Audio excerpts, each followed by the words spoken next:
Hey everyone, welcome to the Purple People podcast. We're adjusting our monitors by about a foot right now, in case you guys picked that up. Yeah, we're always trying to make things look as pretty as possible for our ugly mugs for you all to stare at. Welcome to the Purple People podcast. My name is Kyle. I am accompanied by Adam Carlson. I'm here this week as I try to be every week, and I like talking about Minnesota Vikings football. I do too. That is why we are all here. Kyle Smith is over there as well. Hello, everyone. I, too, like the Minnesota Vikings. Yes. I feel like we're doing we've already got some people in the chat here, too. We got Kathy and Dorian Foley hanging out here. I didn't even know we got Bullet Club Salute as well. When did Dorian sneak in? If you're down with the Bullet Club and, you know, the American Nightmare Cody Rhodes. Good stuff there. It's NWO, Adam. Bullet Club stole it. I don't know. Yeah, it's Wolfpack. NWO. This isn't a wrestling podcast. We're here to talk football. It could be. It could be. It really could be. It could be.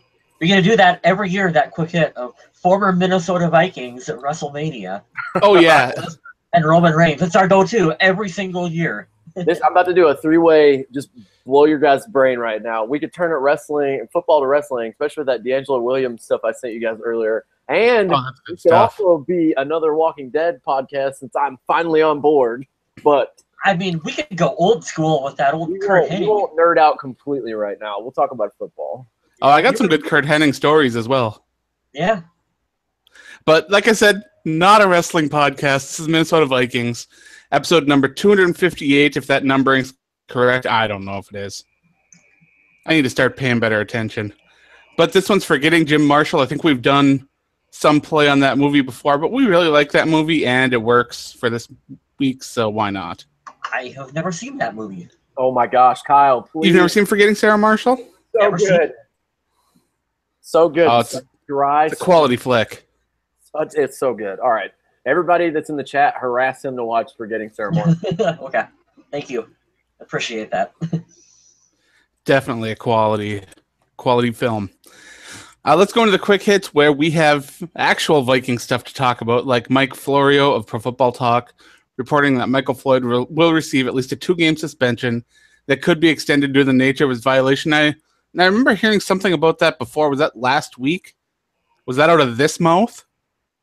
I believe so, Adam. I think so. Weird. I think that's where it came from. It's like you called it or something. Yeah, it's weird how, you know, you stick around the NFL long enough, you start to kind of figure out how things are going. That's why you should listen to us. We were talking about this last week. Strange how that all works out. But yeah, I still believe the team should put down a 2-game suspension and then see if the league steps in. That should be the course of action, but right now it looks like the Vikings are going to do nothing and leave it all in the league's hands and then go through and challenge it and everything. It could be messy. Yeah, I don't know. I'm not even looking forward to talking about all this that much, but especially for a guy that hasn't even played a game for the Vikings. Quick, what jersey number does Michael Floyd wear for this team? He doesn't wear one yet. Does anybody know? Is it 18? I think he's 18. Is it black and white striped? Oh, it's orange. Touche. I didn't have to go there. Both you guys did. Awesome. Yeah. See, I went to prison. You went to jail. Mm-hmm. Actually, I don't even think the black and white stripes happen anymore. I think that's like old-time movies. I was going to say, you went to like the Monopoly board game. Is where you I think so. I think that's where I got my knowledge of prison. It's from the Monopoly board game. That's our new wideout, Michael Floyd, in jail time Monopoly. God. Bank Stadium. Yeah. That would be pretty cool. All right, so let's move on. I'm tired of talking about Michael Floyd already. That's all we'll talk about. We just got downvoted by someone on YouTube for that conversation. Just someone out there just triggered over all of that. I don't blame him on that. Especially starting with all the wrestling talk. I mean, I'd give us a downvote as well. But here comes the up stuff, because we are talking Vikings football, and we got Pro Football Focus saying the Vikings have the 12th best roster in the NFL, and there is a lot of talent to go with. The Vikings have a decent quarterback situation, and I know a lot of experts put a lot of emphasis on the quarterback position. The defense is looking strong. They did their best to shore up the offensive line. Got a couple of 900-yard receivers. Got a strong tight end. things are looking really good for the Vikings. So we're pretty excited about everything that's going on for the team this year. And to say that they have the 12th best overall roster in the NFL seems pretty fair, I think. I think so too. And you just had a good Leslie Frazier terminology that you stuck in the middle of that, Adam. They shored up the offensive line. They sure did. That's some Frazier terminology there. It is. 12 is about right for, I think, where the Vikings are sitting. It's one of these rare instances where I'm like, yeah, I agree. I totally agree with that. I think, yeah, based on just talent and overall personnel, I think that's pretty spot on. Now, that doesn't account for, like, potential. Because there are a lot of players like Trey Waynes, Danielle Hunter. If they get bigger roles, they could become really primetime players. Mm-hmm. And there's a lot of room for that number to go up with a lot of the youth and talent that this team has. So for right now, based on what they have and what the team has accomplished with the guys they have, 12 works. Now on to some Minnesota Timberwolves news. The Vikings defensive end Everson Griffin gave new Minnesota Timberwolves basketball player Jimmy Butler a tour of US Bank Stadium. And if you haven't watched this thing, it is pretty amusing. That's because everything involving Everson Griffin is amusing. I want to go out and eat hamburgers and drink a beer with him because that would be so much fun. Yes. Yes. We'll talk about him later too. I'm gonna do a little segment later, but as far as the social media question from last week, somebody stole that right out of your mouth, Kyle. Just comments on about how good he is on the field and then versus off the field, how he's just like a stand-up dude. I seriously believe he could be one of those guys that can have his own reality show. Yeah, my favorite part of that video, and I can't do impressions, but I'll try to do an Everson Griffin, is where he's just like looking up at the lights, and he's just like, that one's the size of a bus. That's the size of a bus. And I think Jimmy Butler looks at him, and he's like, how do you know that that's the size of a school bus? And he's just like, I got the tour. I got the tour earlier. I just love Everson so much. He's just so awesome of a guy. He's so animated. He's such an electric player, and it's so good to see the Timberwolves getting another playmaker to add to the mix. They could be a really exciting team to watch this year, and now that I'm living pretty close to Minneapolis, it might be worth heading over and checking out a couple games this coming season. They have 2 all-stars on their team now. Jimmy Butler is going to be like the centerpiece for them. He's going to be their superstar, if you will, but they also have Karl Anthony Towns. This is a team on the rise. It's made a lot of waves in NBA free agency now that the season's over. And so many people were trying to go after him. Cleveland with LeBron James. There were talks about him going to LA and other places like that in the high-profile teams. But nobody saw Minnesota taking him, which is really cool. But not even – this isn't a basketball podcast either. Just talking about how welcoming that Minnesota as a whole is. Just to have him come through, check out US Bank Stadium, and really integrate with the other superstars, even if they're in another sport. That was a pretty cool little thing for them to do. And they had his name up on one of the big television screens when he came in. So it was pretty cool. Let's talk about Butler again for just one more second before I move back on to the Vikings. One of the cool things I think about Butler is that I don't even think his potential has been reached yet.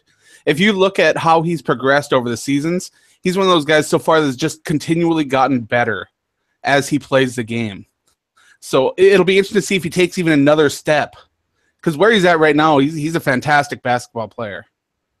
And if he can take one more step up, he's superstar talent.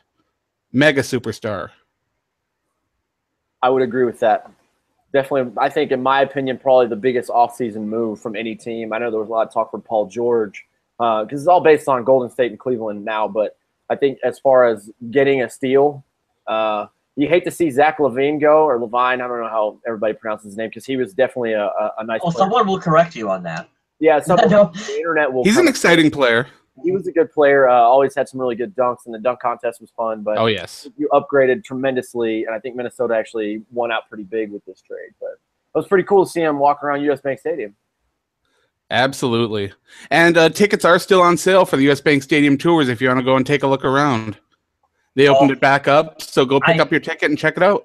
I don't know how similar that is to what I got to go to, but that was a lot of fun being able to walk around US Bank Stadium, and you got to see places that, as a fan, when am I ever going to get to be inside the Minnesota Vikings locker room or walk by the door that says General Manager Rick Spielman, on the side of it, or I get to be out in the center 50-yard line of the field on top of the Vikings logo and like look at the end zones and look up and like that's just so cool and it's so much fun. And I recommend anyone, if you can afford it and do it, you have to take that tour. Yeah, you can take the guided tour. It's about a mile of walking. It's a pretty interesting tour. I recommend checking it out because not only is there so much great Vikings feel in there, but there's so many other great things like the memorial painting to Prince, some of the interactive exhibits. The eateries in there are fantastic as well. So much fantastic stuff. I am really glad that they're keeping it open to the public a little bit. For that reason, Adam, is they have so much really cool Vikings history and artwork, and a lot of it is in places that, like, when you go to a game, you can't see this stuff, or you don't have time to stop and appreciate it. And, we all rallied for a long, long time for the stadium to get built. So even though, they're making a little money and doing some tours, it's kind of really only fair that they let us walk around this damn thing. I mean, it's like we supported the Vikings for this. Well, that too, and it helps give the community back a little bit more of the money that they invested into the place. I know the tours are only like $25 or something like that, but still being able to have that experience and help pay for the stadium and all that cool stuff all around. And our next bunches of quick hits are all about Gil Brandt. If you haven't been following Gil Brandt's situation there on NFL.com, he's been putting out all-time greats lists at each position. We've talked about some of them last week, but we've got several to talk about now. We've got the best defensive ends of all time, which had Jared Allen, Chris Dolman, and Carl Eller, which all those guys, it's awesome to see them on there. I was a little surprised to see Jared Allen crack the top 30, but I do think that he deserves to be there. So it's not like a scandalous choice in any way. It's just I kind of expected to see some more of the older guys back when the left tackle wasn't such a dancing bear position and players weren't as athletic and those defensive ends could take advantage of those big, beefy offensive linemen. But of course, Dolman and Eller are both Hall of Famers, and Jared Allen has a good chance of being there himself, so who knows? I think Jared Allen will go in the Hall of Fame. I don't think he's a first ballot, but I think he'll definitely be there. He's definitely a playmaker, and I think it was very recognized, especially with his time with us. If he would have broke Michael Strahan's single-season sack record, I think that would have been like first ballot Hall of Famer. He didn't quite do it, half a sack short, doesn't quite have the Super Bowl ring. Dominant player. I think you make him wait a couple years to go. And he's one of my favorite Minnesota Vikings of all time. But even I would say, like, you make him wait just a little bit, but he will go in eventually. Yeah, he likely won't be a first ballot Hall of Famer, but he has a good chance of getting in eventually for sure. Once you're in, like Chris Carter said, once you're in, it doesn't matter how long you had to wait. It doesn't matter if you're first ballot or if you're on your third or fourth. Like, once you're in the Hall of Fame, you're in the Hall of Fame. Absolutely. Up next, we got the defensive tackles, where Alan Page, Keith Millard, and John Randall all made the top 30. And it's so interesting to see these lists where it's like top 30, and there are like 3 former Vikings on there. I think 10% of the best defensive tackles or best defensive ends in NFL history came from Minnesota. Always awesome to see that, especially considering, with 32 teams and everything, it's crazy. Yeah, such a small percentage of that position, 32 teams, and you got to account every year. It's going to change player and personnel. So I think there's a lot of history, and I think it speaks to that for us as a team and just the amount of talent we've had consistently. Especially on the defensive side of the ball, there have been some dominant players to play for the Vikings on the defensive side of the ball during the Purple People Eater days. We don't get to talk about John Randall enough, so it's always a fun opportunity to bring him up. I would like to poll Vikings fans and know just how many of us have just yelled, "Regulators mount up," just because of John Randall, because we all have at some point. We've all done. If you're a Vikings fan, you've done that. Just don't. Or if you're a fan of Nate Dogg and Warren G. Yeah, that too. But Vikings fans. And there's me showing my age. Sorry, guys. It's a good song. It is a good song. It's Catchy, surprising. fun. Yeah.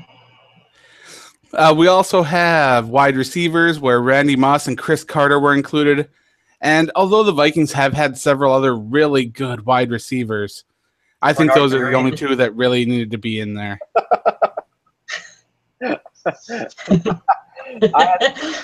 Damn it, Kyle. Sorry. Be twice.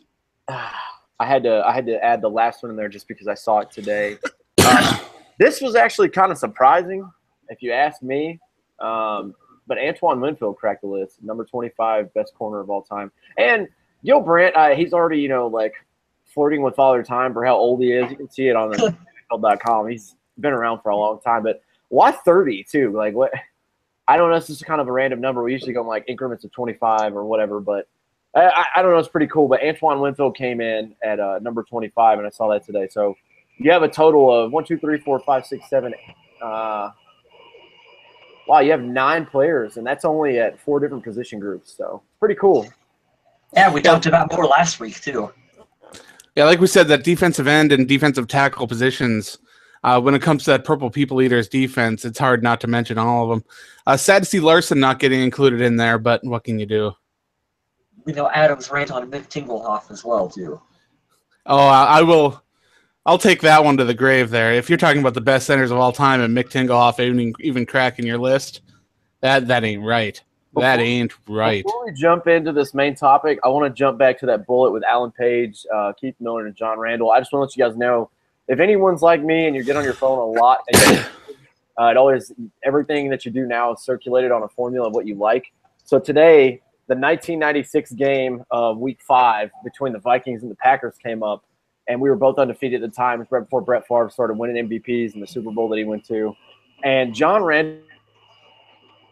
Oh, no, I think we lost him right in the middle of the call. Right in the middle of his speech, there he goes. We will literally never know the end of that statement. He left us hanging. Oh, you tease Mr. Smith. Oh, what the heck. I'm sure he'll come back just in time to finish it all up, too.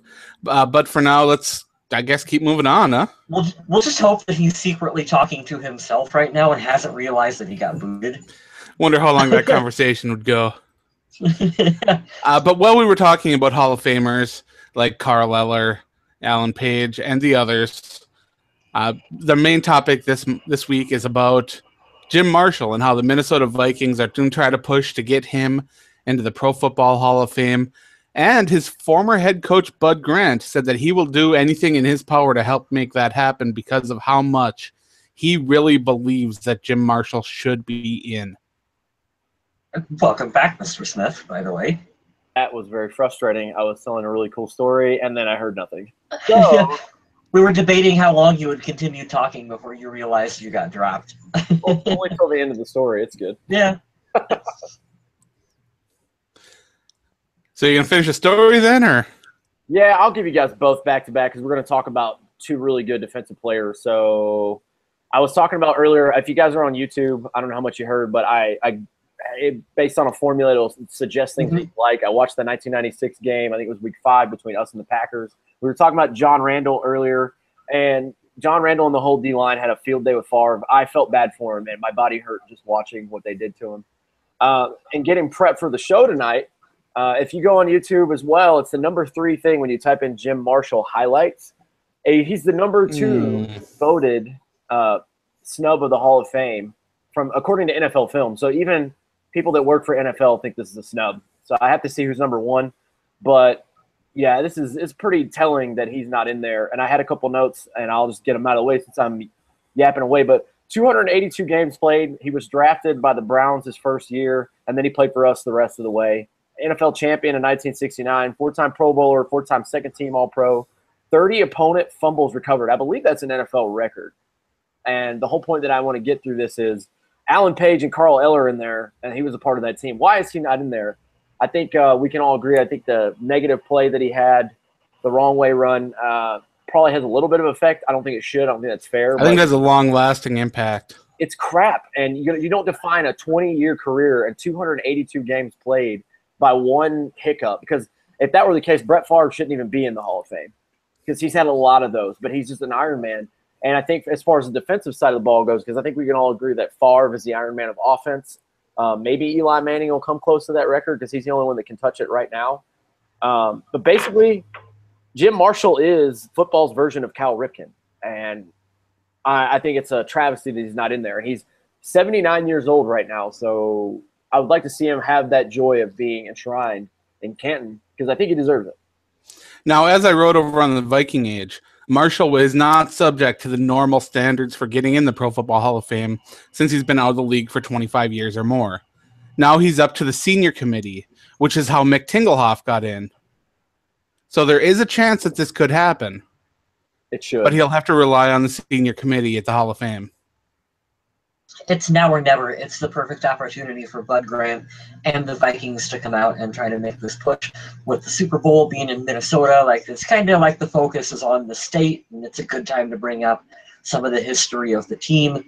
So I hope that he's able to get through. The wrong way play, I think, is unfortunate because I know to a lot of younger viewers, a lot of younger fans, probably really don't care about that one specific play as much as what the older media and what the older members of the NFL Hall of Fame probably do. Well, it is usually heralded as the biggest boneheaded play in NFL history, which I think has to be that game with the Colts and the Patriots where they lined up a center and a running back behind it and no offensive lineman and everyone off to the side. I'm sorry. That has to take the cake for that because, I mean, I understand that that's the play that happened with Jim Marshall. I think it turned into a safety or whatever, but it just – I don't understand. It didn't even cost us the game. That's going to happen. It didn't even cost us the game. We still won the game. It didn't even matter. It makes no sense. It didn't even matter. I mean, it makes no sense. And you know what else this preaches to? It's like, I wish that if I could change things about sports, obviously we all have our beliefs in religion and politics and all that stuff, but for sports, I want the mindset to change when it comes to the classics and doing the legends and getting them into the respective halls of fames or rings of honor or whatever it is, because they have this problem in baseball a lot too. So it's a pretty consistent thing in multiple sports here in America. And it's kind of, like I said earlier, how can you throw Brett Favre in when the guy threw over 300 interceptions? I totally get it, but Favre broke all these records and blah, blah, blah. Okay, that's cool. Well, if we're going off a base of consistency and the same thing, Jim Marshall's along the same line. He holds an NFL record for fumbles recovered, and he's an NFL champion. And who plays 282 games straight? It's insane. It really is. Yeah. It's so incredible. And he played very consistent for a very long time. So I don't know how that could be held over. I don't know why there's not more logic in there for voting him in. But like you guys said, if the senior board is the one who's going to put him in now, after seeing Mick finally get in, I think it gives a little bit of optimism that he might have a shot. Bud Grant was talking about this photo of Jim Marshall that he saw, where Marshall was just completely covered in mud. And it was towards the end of a game, and Marshall was still standing tall, and the other people around him were kind of drooped, like just kind of broken. And Marshall was just in there, and he was just ready to go. He said that photo right there exemplifies what Jim Marshall is and what he meant to this team. He said, and for me to put my name on endorsing Jim Marshall for the Hall of Fame, that should carry some weight because I don't do stuff like this. I love that photo. To bring it back, that photo was hanging in U.S. Bank Stadium as well, too. Yeah. I absolutely love that because Bud Grant was no nonsense. They said he was kind of an oddball and a goofball, too. But if it comes out of his mouth and he's in the Hall of Fame, like I just don't understand what we're waiting for. Well, it'll be interesting to see when – because his name will come up at the senior committee meeting. It will. It has to. And from there, it'll all rely on the vote. And if, with the one negative play and, maybe he doesn't have as much as far as some of the other statistics. You said he's got great fumble recovery numbers, but it's hard to know what is going on because there are a lot of legendary players that are struggling to get into the Pro Football Hall of Fame after that 25-year mark. And there are also current players who are being snubbed. A lot of people are really upset that players like Terrell Owens aren't in the Hall of Fame. That was the first person that came to mind. There's no reason that guy shouldn't be in there. So it's not like the Hall of Fame is infallible. They make mistakes. Sometimes players that do get in, shouldn't, or players that shouldn't get in do. Gee, I wonder if you're talking about Troy Aikman. I'm not a big Troy Aikman fan, but that's actually not who I'm talking about. Who? I gave this rant before, and I got some hate for it, but I'll say it again. Jerome Bettis does not belong to be in the Hall of Fame. Yeah, that's right. I remember that. I remember you saying, what was it? Troy Aikman is the worst quarterback in the Hall of Fame. He is. Yeah. Hands down. He is. He had the benefit of playing on an amazing team. I don't understand. I understand that greatness involves the greatness around you, too. But it's a team sport. You know, could you imagine, like, Jameis Winston's getting a lot of praise for what he's doing down there. But if Mike Evans goes down, it's going to be interesting to see what he's like.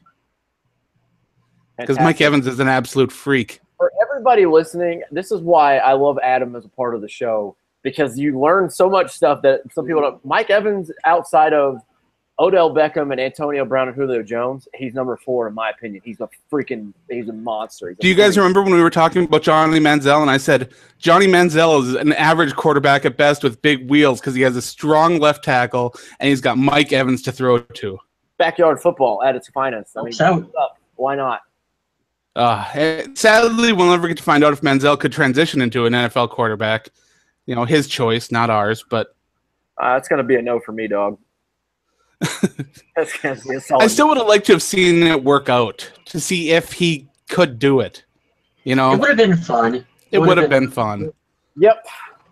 God, we could do a whole episode on the weirdness of the NFL and how people. We could tie in Kaepernick for this if you think that's a good reason. We could tie in Tim Tebow. We could tie in Tim Tebow.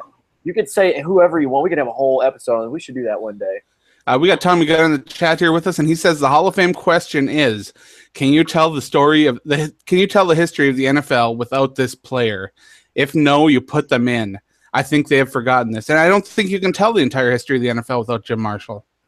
You can even say that the wrong way play helps his case at that point because it's an entertaining play that people remember for a little bit of the wrong reasons, but it's like, well, you know, that's a thing that everyone's going to remember. Let's see your point, though. You said, too, like that we didn't lose the game. Yeah, it happened. Yeah. I mean, how many guys could say – so we'll take quarterbacks. This is most popular. How many quarterbacks would say out there and be like, damn, I wish I could take that interception back? I mean, get a piece of paper out and roll it from here to where you guys are to Texas because every one of them is going to write down, man, I wish I could have got this play back. It happens. But when you're consistent all the time, and I fall back on the Iron Man days. I don't want to beat that into the ground, but it just played forever, which is so unheard of, and just played so well. And especially when football, you know, back then, those were the glory days. It speaks to his character because wouldn't you guys be embarrassed if you did a play like that on national television, the biggest stage of all in the NFL, and then whatever, you just go out and you keep playing and you continue to have what ends up should being a Hall of Fame career? Like, you don't let that stop you. Like, you just keep going. Like, that speaks volumes to his character, I think. I think it also speaks volumes to the coaches in Minnesota at the time. Bud Grant was such a stickler for details. He wanted things to run his way or else. And if you had that kind of soft mentality where you dwell on plays for too long and let it eat you up and make you second guess yourself, you wouldn't stay long in Minnesota. That's very, very true. I mean, I understand that as big of a fan as I am of Bud Grant, I know that he was a hard ass. He expected a lot of his players, and he put a lot on their shoulders every week. And Jim Marshall is one of those guys that just kept on delivering for him, which is why Bud Grant is sticking up for him in such a huge way. Playtime says fans should have some kind of input on the whole Hall of Fame process. I'd say some, sure, but I don't want it turning into something like the Pro Bowl, you know? No, yeah, I think a very small percentage would be fair. We get Jeff Saturday in there, like, right away. At least to let voters know what people out there are talking about, who they identified with, what helped tell the story of the NFL for them.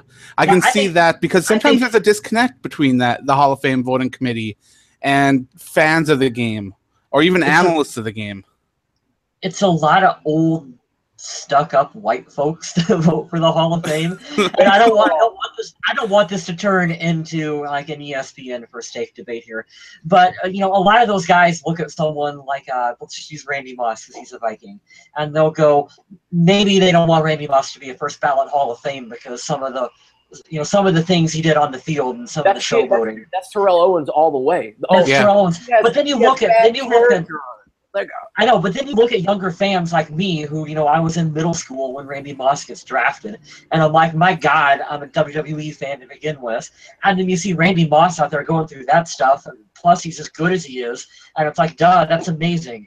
Like, why would that stop you from putting him in the Hall of Fame? It doesn't make any sense. They'll find any reason to snub you. Yeah. I heard this in my career a lot too. Is you can do 10 things that are great, but if you do one, it doesn't matter. It negates the 10 great things that you did. And it's so stupid. We brought up T.O. earlier. T.O. has the numbers. Like Chris Carter's in the Hall of Fame. Cool. T.O.'s numbers are awesome. I don't know why, but that's one of the things that we talked about on ESPN is, he seemed to be a locker room cancer. Look at everywhere he went. It doesn't matter. Randy Moss was immature when he was younger too, and he changed the game. I mean, T.O. played in the Super Bowl with a broken leg. What are you talking about? You know who needs to be in the Hall of Fame?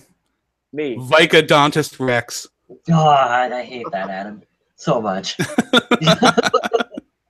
I loved Vicodontis Rex for the small time he was there because it was so ridiculous. There was 90 through 93 that he was even with the team. It wasn't long, but everybody loves Vicodontis, right? No, nobody. I want to give a shout out and transition here because Tommy Gunn is one of our faithful friends, and he's always contributed to the podcast every week. And he brought up a good point about the history earlier, and can you tell the history with or without this player? So I want to transition because he had a great comment for you guys. We had the social media question last week, and it was who is on our roster the most underrated or undervalued player? And I love Tommy Gunn's answer because you knew it was coming. Marcus Sherrills. They see me trolling. That's it. Hashtag they see me trolling. I was like, you knew this was coming. Tommy Gunn, I think you hit the nail on the head. Every year we try to find a reason to write him off, and then he ends up he has like a top 10 play of the year, like against I was at the Carolina game last year. He ran one back, punt return, and then against Houston, weaving in through coverage and got us another touchdown. It's kind of weird, so he has a good point. But let me read the names, and I'll read you some of these comments because these are very good. We have all different answers this week. Ken Johnson, Eric Grindal, John Dostal, Joe Carlson, Brandon Ailes, and Craig Morley. Thank you for interacting with us with this. Let's go through some of these. Craig Morley says Bernard Berrien. No, wait, that was last week's question. He brings up a good point, though. After the funny comments gone, he said, I think B-Rob is criminally underrated last year. He had hardly a word spoken about him, but he's always doing his job quietly and efficiently. And he's kind of getting up there, as Adam would say, long in the tooth, and he's still producing pretty well. He still hurries the quarterback a lot. He doesn't get as many sacks as Daniil Hunter or an Everson Griffin, but he's always disrupting the quarterback's play. So I agree with that. That was a good comment. One of the cool things about Brian Robinson is that he's been playing more of the edge, playing more contained than pass rush, letting Everson Griffin and the interior of the line do their thing while he makes sure that things don't happen to the outside of him. And for Robinson as well, like you said, getting a little long in the tooth. I don't use those old idioms all the time, do I? No, but I you bringing it up. Yeah, you do. Before, okay, Kyle said it. There you go. But yeah, Robinson is still an important part of the defensive line, even if he takes on a backup role this year. If Daniil Hunter wins the starting spot, you can bet your bibby that you'll still see him coming in. Yes. And playing when that contain is needed on the left side. Sherrills and Thielen from Eric Grindal. They said Minnesota heroes, respect. I love that. Ken Johnson makes a good point. Linval Joseph, also a snub player, not for the Hall of Fame, but the top. He did not make the top 100 by NFL.com. 102. What?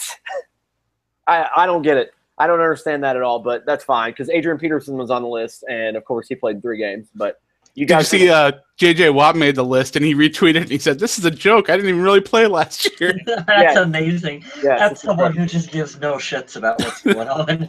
Just whatever. So pretty funny here. I didn't notice until now. I got a couple more to plow through here because we want to keep you guys involved. And thank you again for commenting. Eric Grindal, same initials as Everson Griffin. It's an underrated Everson Griffin. He has achieved Pro Bowls, top 100. It's gone. I don't know what that says. Now the leader of the dude, Chad Greenway, retired. I would agree with that. I think Everson Griffin is the leader of this defense. He's got the veteran status along with B-Rob, and he always puts up good numbers. And a fun stat that I read earlier this week, Adam, tell me if this is off of your guys' site on the Viking Age or not, but Everson Griffin said that he wants to get to 100 sacks, and he's about halfway there right now. So I think that's a lofty goal, and I think it's very well achievable for him. If that's there, I didn't write it, but it sounds like something that could very well happen. I like it. We have Joe Berger, which is always a good choice for underrated. Yes. Yep. John Dostal says, probably our best O-lineman in the last 2 years, but gets no respect because people think all of our O-linemen are trash. Absolutely. That's the comment of the week. That's football knowledge right there. Good job, John. Joe Carlson says Eric Kendricks for sure. Yeah, I don't know that he's undervalued. He does get a lot of attention, but he says that he has led the team in tackles the last 2 years, doesn't get any love. His coverage skills are vastly underrated. I think he's a top 10 middle linebacker. Danielle Hunter is a close second for undervalued. I see where you're at. I think that they have a lot of buzz coming up, so that's why I don't think that they're underrated or undervalued. I just don't think that they've fully grown yet. Like Danielle Hunter nobody expected him to get 12.5 sacks last year, and he's a third-round pick. Like I could see Eric Kendricks making the Pro Bowl every year for 5 years straight because he was a steal at where he was at, but nobody had this clue about Danielle Hunter. And the last one was just pretty funny. It was Brandon Ale says TJ Clemmings, he's the GOAT. But seriously. Underrated. We got another nod for Eric Kendricks, and underutilized is Danielle Hunter. So him and Joe Carlson have the same. Danielle Hunter, Mike Zimmer is going to have Danielle Hunter all over the field this season. No worries about underutilized for him in 2017. That's just not going to happen. No, Tommy Gunn. I didn't log into another Facebook account and write that it was Joe Berger.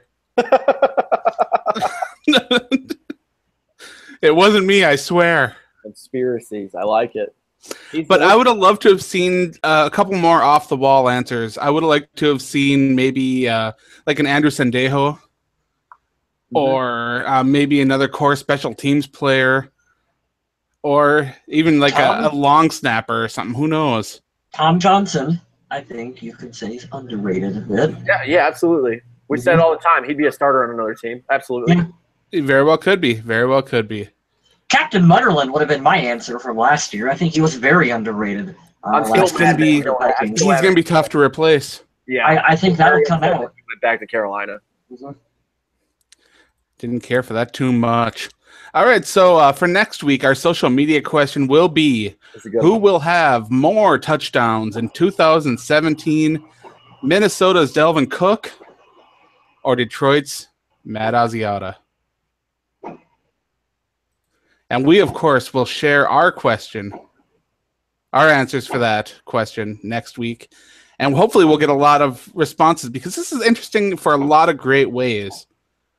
Because, of course, Asiata is known as being a bowling ball. He should be able to steal some touchdowns there in Detroit along the goal line.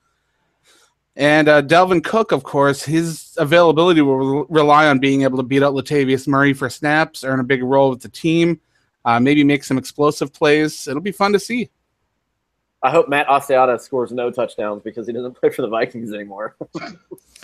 He can score some touchdowns against, the Bengals or something. I don't know. I'm fine with that. Speaking of that, I just bought 2 tickets to the Bengals game, so I'm getting there. I'm trying to get to all the home games this year. I want to because I'd like to see the Vikings go 8-0. And they are undefeated. They are, Adam, the season rests on you. It's your fault if they don't make it to the Super Bowl. I can get us to at least 8-8 if I go to 8 home games. There you go. Go for it. But yeah, so watch for that question over on our Facebook page. I don't know if we checked Twitter or posted it up on there, but we got to get more involved on Twitter, I think. Or at least I've been on Twitter for a while. Every once in a while. Good old Twitter. I know there's a lot of people out there that love Twitter. Maybe even have moved on from Facebook, but still, we're available on either, so come check us out. I got to meet the CEO of Twitter. I talked to him for 3 minutes before I realized who it was. Nice. Yeah. Pretty down-to-earth guy. Do we have anything else we want to finish on this episode here? I do. I want to talk about what I sent you guys in the chat earlier on Sunday, and I want to highlight some things, and maybe we can use this later for a social media question or something. I try to stay away from numbers because we used to do that a lot. I think it's an easy way out. I like to think outside the box. Luckily, I have 2 very creative co-hosts here who can help me out there. But Pro Football Focus, let's talk about what they said that we're going to do this year, and let's talk about Sam Bradford for a little bit. So the Minnesota Vikings are projected, according to Pro Football Focus, to go 9-7 I'll read you a little paragraph here. Vikings were an average football team last year, and it wouldn't be surprising if that remains the same. Their biggest upgrades were Riley Reef and Mike Remmers in offensive tackle. Neither is likely to play at a Pro Bowl level, but they should perform better than their various tackles of 2016. The key to them breaking away could be rookie back Dalvin Cook.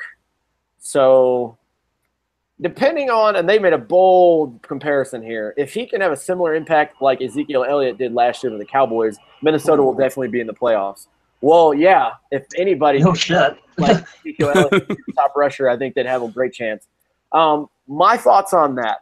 I don't think we'll go 9-7. I think we could be a solid 10-6 or an 11-5 team, and I'll give you 2 reasons as to why. Number one, I try to keep my fan bias less and less and less every year and be more of a realist. I expect us to go 0-16, so any game that we win, I am happy. Here's what it is.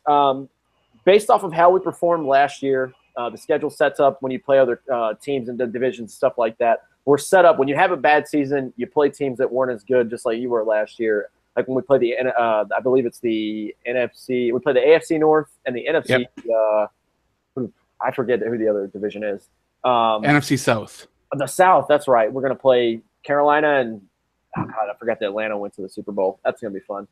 But I think based on the numbers and the level of competition, and that's where I'll transition to for Bradford, because they had a weird thing about quarterbacks on Pro Football Focus. They broke down, and I'll show you the little chart here if you guys can see on my phone. That's every quarterback for every game next year. And anything in red is not going to be good for you as far as passing goes. And for Minnesota, we have absolutely no games where it's highlighted for the red. We do play the Chargers and Carolina. No, that's Miami. Excuse me. We play Carolina's our only orange team. We have a couple of yellows as far as the Rams and the Bengals, Pittsburgh and Tampa Bay. So we have little challenges there. But according to their demographic that they made, and they're based on what they did this little analysis on, Bradford should have a pretty, I won't say easy because no team is easy in the NFL, but he should have an easier route as far as passing goes. And I know that we've been such sticklers about the running game because we were terrible in the run game last year. I don't think we were a terrible passing team last year, but it's certainly optimistic comparing to all the things we talk about every week in the offseason. Bradford's going to stay a full offseason. He's going to be healthy. He's going to have the same offensive coordinator. You guys should be very optimistic based on the numbers. Like I said, any given Sunday, any team can beat us. But I like these numbers. And the one little stat that I wanted to throw out for you guys, because I told Adam and Kyle about this, and I'll wrap this up. It says, despite little time to acclimate in the offense, Bradford set career highs in completion percentage, adjusted yards per attempt, and touchdown to interception ratio. He had a career low interception percentage at 0.9. He had the 5th lowest rate in the NFL of turnover-worthy plays and the 8th highest rate in big-time throw metric. And we talk about big-time throw metric. He was number 3 overall for deep passes, only behind the 2 Super Bowl quarterbacks, number 1 Tom Brady and number 2 Matt Ryan. So I always give love to the quarterbacks on the show because I have my faith in them and I love both of them to death. But yeah, a little information about Bradford that I did not know to make the numbers look a little bit better. And I believe we're going to finish this on up with Mr. West talking to his phone about the Vikings, right? Oh, I do, although I don't have my tablet with me right now, but I got one of those new Amazon Fire tablets, Fire 8 tablet, I don't know what it's called. But I got the new one, and it's got the Alexa thing that you can ask it all sorts of questions, like what you see on TV, and it will give you answers for things. And so I asked it, who is the starting quarterback of the Minnesota Vikings? And it said Teddy Bridgewater. So I think that there is a conspiracy afoot that says that Teddy Bridgewater will be your starting quarterback week 1 of the 2017 season, because I asked Alexa on my Amazon Fire number 8 tablet thing.